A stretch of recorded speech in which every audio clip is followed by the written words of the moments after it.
प्यारे बच्चों नमस्कार।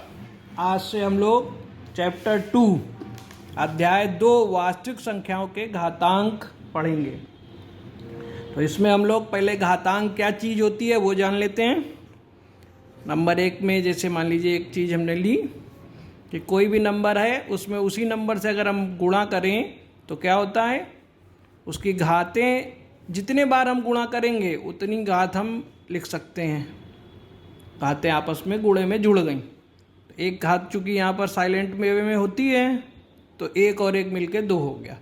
इसी तरीके से दूसरा एग्जांपल ले लें कि a into a into a into a 4 बार करेंगे तो जितने नंबर हैं 1 2 3 4 जितने बार मल्टीप्लाई किया है उतना ही पावर लगा देते हैं, तो शॉर्टकट हो गया हमारा। तो इसी तरह किसी भी संख्या का विस्तृत रूप को अगर हमें छोटा करना है तो उसकी घातों को हम लोग लगाते हैं, यही घातांक कहलाता है। तो जैसे एग्जांपल एक और ले लेते हैं, जैसे आपके सामने लिखा हुआ है 5 के घात 3। तो इसका क्या मतलब हुआ कि 5 का 3 बार गुणा करना है, 5 गुणे 5 गुणे 5।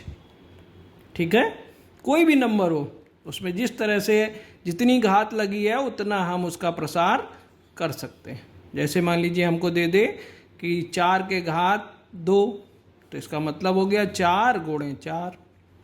तो इस तरह से ये घात का जो विस्तार वगैरह है ये आप लोग छोटी कक्षा में भी पढ़ चुके हैं। तो इसके घातांक के कुछ खास नियम हैं। तो घातांक के नियम, घातांक के नियम। तो पहला नियम जो आएगा वो कहलाता है गुणे का नियम। घातांक में गुणे में किस तरह से होता है। तो अगर किसी भी नंबर के घात हमने ले लिया m और उसमें गुणा करते हैं उसी नंबर के घात में a के घात m से, तो m और n क्या है, धन पूर्णांक है हमारे। तो जब गुणा किया तो गुणे में घातें जुड़ गई तो m प्लस n हो जाता है। तो ये घातांक का पहला नियम होता है। दूसरा, अगर किसी भी नंबर के घात में m है और उससे आपने उसी नंबर के घात में n से डिवाइड किया, भाग दिया अगर, तो a to power m minus n हो जाएगा। इसी तरीके से तीसरा, अगर किसी भी नंबर के पावर में m था पहले से और होल के पावर हमने n कर दिया, मतलब पावर के पावर लगा दिया, तो क्या होगा, घातों का गुणा हो जाएगा, m गुणे n। तो ये 3 नियम हमारे पास आ गए। अब नियम नंबर 2 को जरा गौर से अगर आप देखें, नियम नंबर 2 में जो a टू पावर m बटे a टू पावर n है, तो वो क्या हो जाता है, a to power m minus n हो जा रहा।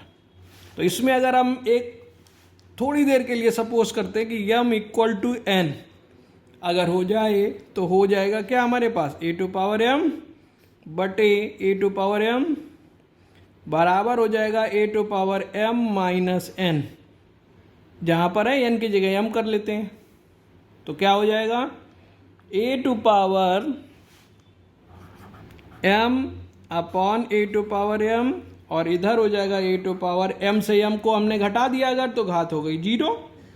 और यहाँ a to power m same चीज़ है, तो अगर हम इसको डिवाइड करेंगे तो एक बार कट जाएगा। तो इसका मतलब आ गया a बराबर a टू पावर 0। इसका मतलब आपको एक नया नियम मिल गया, अगर किसी भी नंबर के पावर में 0 है तो उसका जो वैल्यू होगी वो हो जाएगी 1। तो इस तरीके से हमारे सामने इतने सारे घातांक के नियम आ गए। अब इन पर आधारित सवाल हम लोग नेक्स्ट वीडियो में करेंगे। धन्यवाद।